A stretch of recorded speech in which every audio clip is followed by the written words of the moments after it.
அறையின் கதவை சாத்தாமல் அப்படியே அவளது உடைகளை மாற்றினாள். நான் இதை சரியாக அவள் முன்னாடி நின்று கொண்டு என் வாயை பிளந்தது போல் பார்த்து கொண்டிருந்தேன். நான் முழுமையாக பார்த்துவிட்டேன். அப்போவே அப்படியே பாய்ந்து அவளை கட்டிக்கொள்ள மனம் ஏங்கியது. நான் என்ன கண்ட்ரோல் பண்ணிக்கொண்டேன். பின் நான் மெதுவாக உள்ளே வந்து பெரியம்மா என்று கூப்பிட்டேன். அவள் யாரு? இதோ வரேன் இருங்க என்று கூறினாள். பின் அவள் ஒரு பிங்க் கலர் சேலை அணிந்து கொண்டு வெளியில் வந்தாள். அந்த புடவையில் இன்னும் சூப்பராக இருந்தாள். வெளியில் வந்த அவள், கார்த்தி நீயா? வா வா உட்காரு என்றாள். பின் என் கூட சிறிது நேரம் பேசிக் கொண்டிருந்தாள். பின் சரி இரு, நான் உனக்கு காஃபி கொண்டு வரேன் என்று கிச்சன் உள்ளே சென்றாள். அவள் போகும்போது அந்த அழகை சொல்ல வார்த்தையே இல்லை. என்னதான் இருந்தாலும் கல்யாணமான பொண்ணுங்க தனி அழகுதான். அந்த நொடியிலிருந்து முடிவு பண்ணேன், இவளை கரெக்ட் பண்ணி விளையாடியே ஆகணும் என்று. அதுக்கு ஒரு நல்ல வாய்ப்பை உருவாக்கணும் என்று முடிவு பண்ணேன். பின் அவள் கையில் காஃபியை எடுத்துக்கொண்டு வந்தாள். அதை வாங்கி குடித்து கொண்டிருக்கும்போது, வெளியில செல்ல இருந்தீங்க என்று நினைக்கிறேன், எங்க செல்ல ரெடியானீங்க என்று கேட்டேன். அவள், எனக்கு மும்பை வரைக்கும் போக வேண்டிய தேவை ஒன்று இருக்கு. அது ரொம்ப தூரம் என்பதால் தனியா போக பயமா இருக்கு. அதான் கூட என் ஃப்ரெண்ட் மகாவையும் கூப்பிடலாம் என்று அவ வீட்டுக்கு தான் போக இருந்தேன் என்றாள். எனக்கு இந்த வாய்ப்பை கொஞ்சம் யூஸ் பண்ணிக்கலாம் என்று தோணியது. நான், ஏன் பெரியம்மா அவங்களை தொந்தரவு பண்ணிக்கிட்டு, ஏன் உங்களுக்கு நான் இல்லையா? என்னை ஒரு வார்த்தை கூப்பிட்டிருக்கலாமே என்றேன். இல்லடா, நீ வேலையா இருப்பான் என்று நினைத்தேன் என்றாள். நான், அப்படிலாம் இல்ல, நான் ஃப்ரீயா தான் இருக்கேன். எனக்கு மும்பைல தெரிந்த ஆட்களும் இருக்காங்க, நாம போயிட்டு வந்துடலாம் என்று சொல்லவளும், சரி அப்போ உன் கூடவே வரேன் என்றாள். பின் நானும் என் பெரியம்மாவும் இரவு குளிர்சாதன ரயில் பெட்டியில் செல்ல முடிவு எடுத்தோம். இரவு 9 மணிக்கு நாங்கள் ரயிலில் ஏறினோம். 6 சீட் இருக்கும் சைட்டில் 2 அப்பர் பெர்த் எங்களுக்கு ஒதுக்கப்பட்டிருந்தது. இரவு நேரம் ஆதலால் நாங்கள் தூங்குவதற்கு எங்கள் பெர்த்தில் ஏறி அமர்ந்தோம். அன்று நான் சட்டை பேண்டும் பெரியம்மா புடவையும் அணிந்திருந்தாள். புடவையின் இடுக்கில் அவளது அந்த அழகு மடிப்பு என்னை கிறங்கடிக்கச் செய்தது. நான் நல்லதொரு வாய்ப்புக்காக காத்துக் கொண்டிருந்தேன்.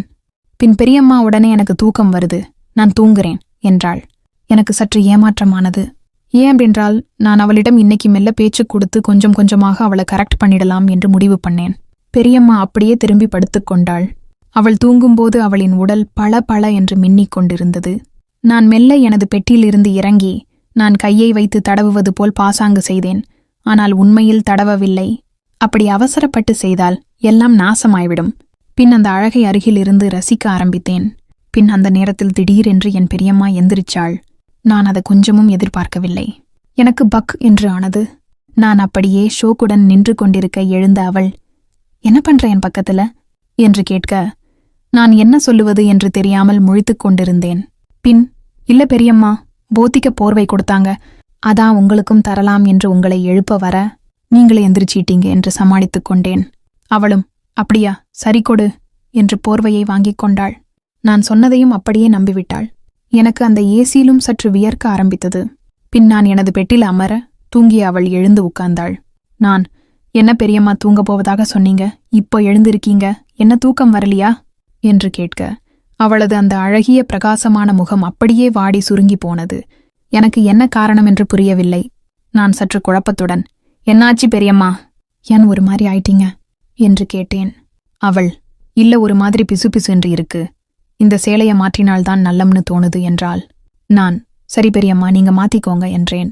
அவள், சரி அப்போ நீ கொஞ்சம் வெளியிலரு என்றால் எனக்கு வட போச்சே என்பது போலாகியது. பின் நான் வெளியில் செல்ல அவளும் மாற்றினாள். பின் அவளது திருமண வாழ்க்கை பற்றி கேட்டேன். அவள் சொல்ல ஆரம்பித்தாள். எனது பெரியம்மாவும் பெரியப்பாவும் திருமணம் செய்து கொண்டு சென்னைக்கு வந்துவிட்டனர். எனது பெரியப்பாக்கு சென்னையில தான் ஒரு தனியார் நிறுவனத்தில் வேலை கிடைக்க அவர் அங்கே வேலை பார்த்து வந்தாரு. பெரியம்மா வீட்டில் இருந்து குடும்பத்தை கவனித்தாள். அவர்களின் வாழ்க்கை சாதாரணமானதாக இருந்தாலும் அது முதலில் பாசத்தால் நிரம்பி வழிந்தது. திருமணத்திற்குப் பிறகு அவர்கள் வாழ்க்கை ஒரே மாதிரி அமைதியாகவே சென்றது. கண்கள் கலந்து பேசும் அன்பு, கை சேர்ந்தோடும் காதல் எல்லாமே மிக இனிமையான தருணங்களாகவே இருந்தது. ஆனால் காலப்போக்கில் வாழ்க்கையின் சுமைகள் அவர்களது உறவை சோதனைக்கு உட்படுத்த தொடங்கியது. பெரியப்பாவின் அலுவலக வேலை அதிகமாக அவர் அதிக நேரம் அலுவலகத்திலேயே செலவழிக்க நேர்ந்தது. ஒவ்வொரு நாளும் அதிகாலை வேலைக்குச் சென்று இரவு நேரத்தில் தளர்ந்த உடலுடன் வீடு திரும்புவார். பெரியம்மா எதிர்பார்க்கும் அந்த புன்னகை அவன் முகத்தில் காட்டில் எரிந்து வற்றிய இலை போலவே காணப்பட்டது. இருவருக்கும் முன்ன இருந்த அந்த ஒற்றுமை இப்போது இல்லாமல் போனது. முன்னர் வேலைக்குச் சென்று வந்தாலும் அவளுடன் ரொம்ப நன்றாக பேசி அவளுடன் ஒரு ரவுண்ட் விளையாட்டும் விளையாடிட்டுதான் தூங்குவார். ஆனால் காலம் போக போக அதுவெல்லாம் கொஞ்சம் கொஞ்சமாக இல்லாமல் போனது. பெரியம்மாவை அவர் சிறிதும் கண்டுகொள்வதில்லை. முதலில் பெரியம்மா பொறுமையாக இருந்தாள். அவர் வேலைப்பளுவை புரிந்து கொள்ள முயன்றாள். ஆனால் தினமும் ஒரே மாதிரியான நிலை தொடர அவளுக்குள் ஏதோ ஒரு காலி தோற்றம் ஏற்பட்டது. அவளது எண்ணங்களை பகிர வேண்டுமென்றாலும் பெரியப்பாவுக்கு நேரமில்லை. ஒரு நாள் அவர் வீடு திரும்பியதும் வழக்கம் போல இல்லாமல் கொஞ்சம் ஒரு மாதிரியாக இடுப்பு எல்லாம் தெரியும் அளவிற்கு சேலை கட்டி மல்லிகை பூவெல்லாம் வைத்து புது பொண்ணு மாதிரி ரெடியாகி, பார்த்தாலே பத்த வைக்கும் வகையில் செம்மையாக ரெடியாகி அவர் வீட்டுக்கு வரும்போது வரவேற்றாள். ஆனால் பெரியப்பா அப்ப கூட அவளை சிறிதும் கண்டுக்கவில்லை. ஆத்திரம் அடைந்த பெரியம்மா பெரியப்பாவை சரமாரியாக திட்டி சண்டை போட்டாள். அதற்கு பெரியப்பா, ரேகா, தயவு செய்து புரிந்துகொள். நான் இதை நம்முடைய எதிர்காலத்திற்காகவே செய்கிறேன். ஒவ்வொரு முறையும் இதே விஷயத்தை கூறிக்கொண்டே இருக்க முடியாது என்று கூறிவிட்டு அவன் அங்கு இருந்து செல்ல முற்பட்டான். அந்த வார்த்தைகள் பெரியம்மாவின் மனதில் நெருப்பாய் எரிந்தது. கண்களில் கண்ணீர் திரண்டு வந்தது. அவன் உண்மையிலேயே அவளது உணர்வுகளை புரிந்து கொள்ளவில்லையா? அவளுக்கு அவன் வாழ்க்கையில் முக்கியமில்லையா என்றெல்லாம் அவளுக்கு எண்ணங்கள் உள்ளுக்குள்ளே ஓடியது. அந்த இரவு தூக்கமின்றி கழிந்தது. மனதில் ஏதோ ஒரு வலியாக இருந்தது. அப்படியேதான் அவள் வாழ்க்கை ஓடியது. இதனாலேயே இருவருக்குள்ளும் அடிக்கடி சண்டை வந்தது. இருவரும் ஒருவருக்கொருவர் முரண்பட்டுக் கொண்டே இருந்தார்கள். அவள் வாழ்க்கையை வெறுத்தவளாக வாழ்ந்து கொண்டு இருப்பதாக கூறி என்னிடம் அழுதாள். நான் இதுதான் சான்ஸ் என்று மெதுவாக அவளது தோளில் கைபோட்டு லேசாக கட்டிக்கொண்டேன். பின்னர் மெதுவாக முதுகை தடவிக்கொண்டே ஆறுதல் சொல்ல ஆரம்பித்தேன். என் கைப்பட்டதும் அவள் உடல் சிலிர்த்ததை நான் உணர்ந்தேன். அவள் அதை கண்ணை மூடி ரசித்தாள். எனக்கு அவள் கொஞ்சம் கொஞ்சமாக கரெக்டாவது போல தோணியது. அவள் கண்ணை திறக்கவே இல்லை. நான் மெதுவாக அவள் காதின் அருகில் சென்று, கவலைப்படாதீங்க பெரியம்மா, உங்களுக்கு இனி நான் இருக்கேன் என்று கூறினேன். அவள் கன்னங்கள் சிவந்தன. கண்ணில் இருந்து ஆனந்த கண்ணீர் வந்தது. அப்படியே மெதுவாக முகம் கொடுக்க அவளும் அதை உணர ஆரம்பித்தாள். நான் பின் கொஞ்சம் தைரியத்துடன் அவளை நன்றாக இறுக்கி கட்டிக்கொள்ள அவளும் எனக்கு ஈடு கொடுக்க ஆரம்பித்தாள். நான் அதை கொஞ்சமும் எதிர்பார்க்கவில்லை. பின் அவள் ஆட்டத்திற்கு தயாராயிட்டாள் என்பது எனக்கு புரிந்தது. பின் நான் எனது ஆட்டத்தை ஆரம்பித்தேன். இப்படிதான் ஓடும் ரயிலில் என் பெரியம்மாவை கரெக்ட் பண்ணேன். இத்துடன் இந்த கதை முடிந்தது நண்பர்களே. கதை பற்றின கருத்துக்களை கீழே கமெண்டில் சொல்லுங்கள் நண்பர்களே. இதுபோன்ற சுவாரஸ்யமான கதைகளை கேட்க எங்களது சேனலை சப்ஸ்கிரைப், லைக், காமெண்ட், ஷேர் பண்ணுங்கள். குமுதாவுக்கு பிடித்த நபர்களில் நீங்களும் ஒருவராகுங்கள்.